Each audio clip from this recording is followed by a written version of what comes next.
Qendra kulturore e fëmijëve në Vlorë ka qenë pjesëmarrëse në një eveniment tepër prestigjioz të zhvilluar në Turqi. Drejtuesi e kësaj qendre, Albana Tusheçuro, tregon se kjo qendër ka marrë pjesë në festivalin internacional The Istanbul Dream, të organizuar në Stamboll për 4 ditë me radhë. Sipas Albana Tusheçuros, në këtë festival morën pjesë 15 shtete, ku mes tyre ishte edhe Shqipëria.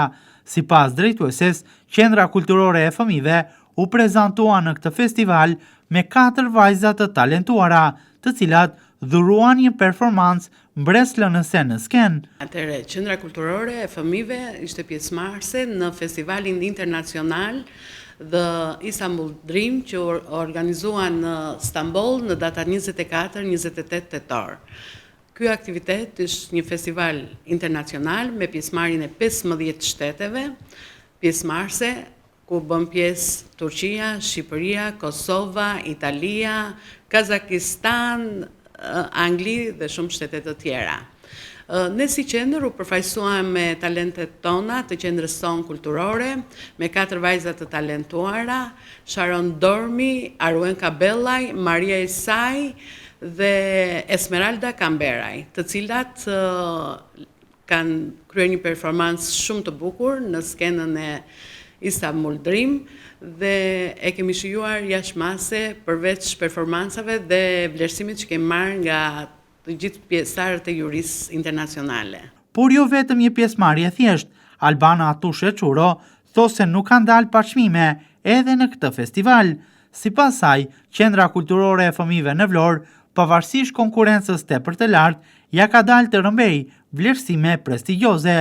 Çuro tregon se kanë marrë trofeun për kategorinë e parë të fëmijëve, të fituar nga Sharon Dorm.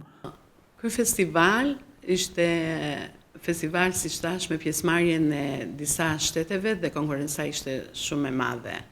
Por ne vërtet jemi ndier krenar në këtë festival, sepse kemi rrëmbyer trofen për kategorinë e parë të fëmijëve.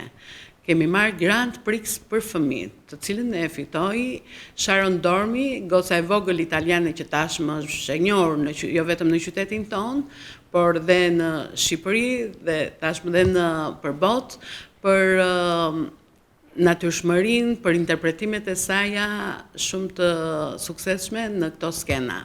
Sharoni vërtet është italiane, por kudo ajo prezantohet me krenari, një shqiptare e vërtet. Qendra Kulturore e Fëmijëve është pjesëmarrëse e rregullt në aktivitetet, konkurset, festivalet në art, kulturë, shkencë dhe sport në rang vendi. Kjo qendër është një prej kontributoreve të vyera në organizimin e 10 aktiviteteve festive, sportive për gjatë gjithë vitit në Vlorë.